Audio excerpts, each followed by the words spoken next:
Halo guys, selamat datang di Insight Kerja, podcast mahasiswa yang membahas dunia kerja, organisasi, dan realita yang pelan-pelan bakal kita hadapi di setelah lulus nanti. Coba jujur, pernah gak sih kalian di posisi kayak mikir, yang penting tugas kalian kelar lah gitu, ngapain ngurusin yang lain.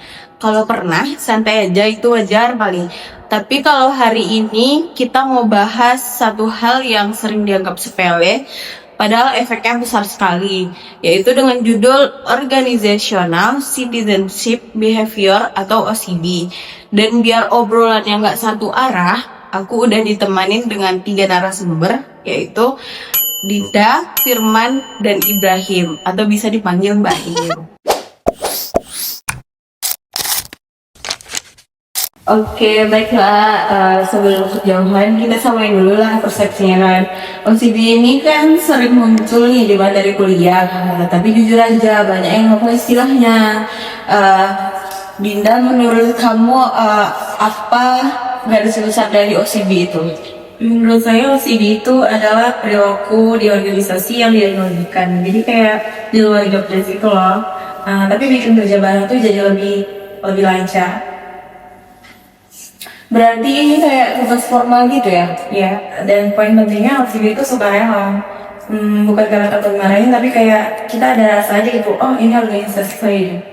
Nah, dan yang sering salah kaprah juga nih, OCB itu bukan berarti kerja yang lebih capek. Nah, jadi kayak kadang cuman soal inisiatif kecil tapi dampaknya tuh sangat besar nih.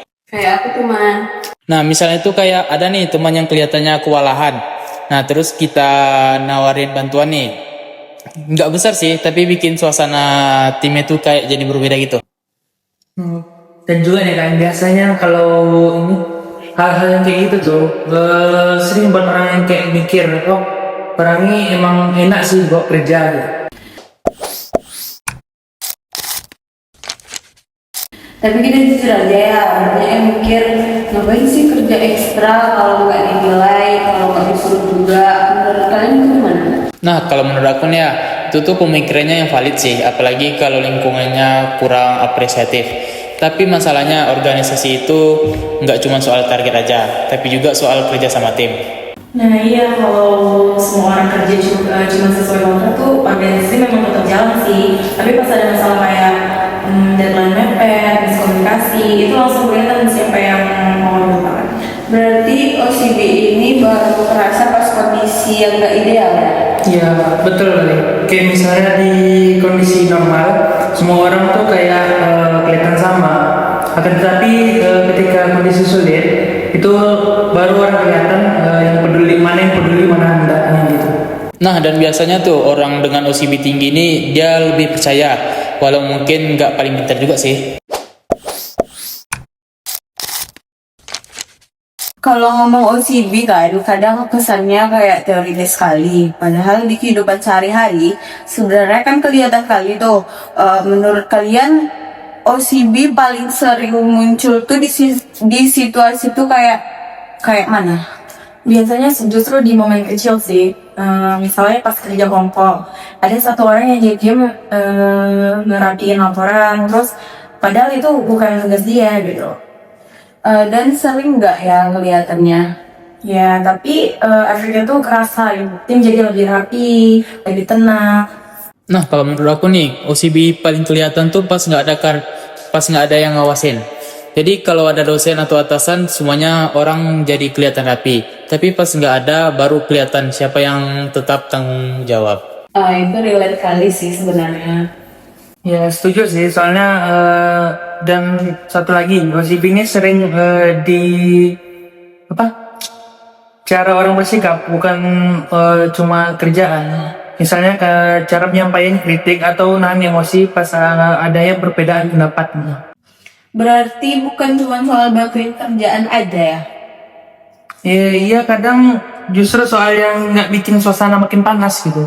Nah, dan menurut aku nih, OCB itu juga kelihatan dari orang yang gak gampang nyalahin keadaan sih. Tugasnya berat, ya udah dijalaninnya aja sendiri. Dikerjain bareng dan gak sibuk ngeluh aja gitu.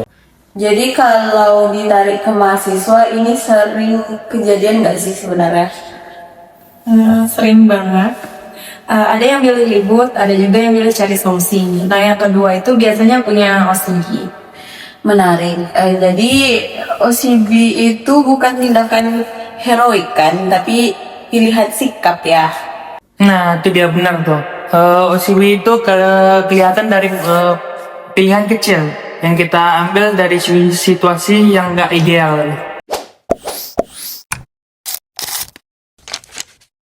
Kalau di kampus OCB paling kelihatannya di mana? Nah, kalau di kampus OCB itu paling kelihatannya itu di mahasiswa yang mau jadi koordinator nih, bantuin teman belajar walaupun nilainya nggak nambah. Nah kalau di dunia kerja tuh juga sama, orang yang tetap jaga etika kalau nggak diawasin itu OCD sih.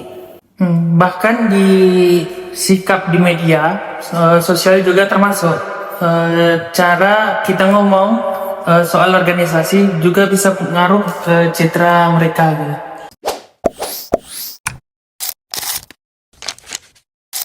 OCB ini dampaknya sejauh apa sih? Ya menurutnya saya sih buat organisasi jelas bikin budaya kerja lebih baik gitu dan sehat. Kalau buat individu biasanya lebih dipercaya dan dianggap bebas. Nah, tapi penting juga diingat nih, kalau OCB itu bukan berarti harus ngorbanin diri. Kalau kebablasan bisa jadi burnout juga nih. Jadi OCB tetap ada batasannya ya? Ya benar, OCB sehat itu harus seimbang, yang bukan yang harus dimanfaatkan. Baiklah Kak teman-teman, dari obrolan kami pada hari ini kita bisa tarik satu benang merah. OCB itu bukan soal kerja lebih keras, tapi kerja dengan kepedulian. Dan itu bisa dilatih dari sekarang.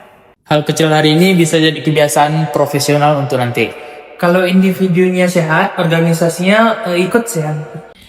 Oke, baiklah. Terima kasih buat Dinda, Firman, dan Bahim. Dan buat kalian yang ngedengerin, ingat, bukan cuma apa yang kalian kerjakan, tapi bagaimana cara kerja itu yang bikin beda. Sampai jumpa di episode berikutnya. Dadah! Ini cara pakainya, Pak. Geser aja. Oh, mudah sekali. Terima kasih. Saya bereskan ini dulu. Bagus. Sikap membantu seperti ini yang kita butuhkan. OCB, Perilaku Peduli Organisasi. Terima kasih. Senang bisa membantu.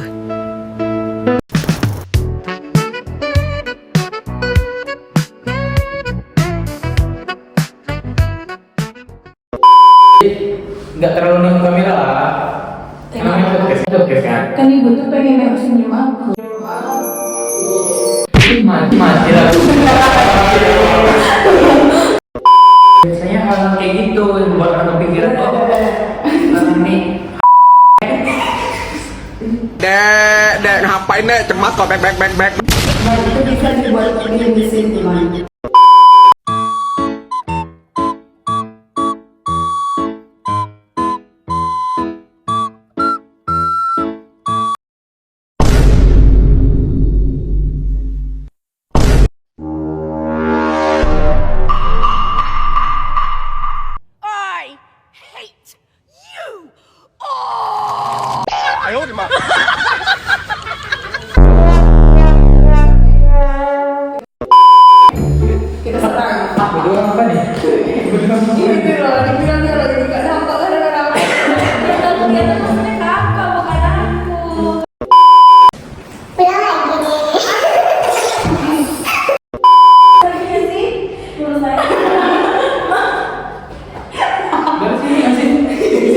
Udahlah ya, muak aku ya.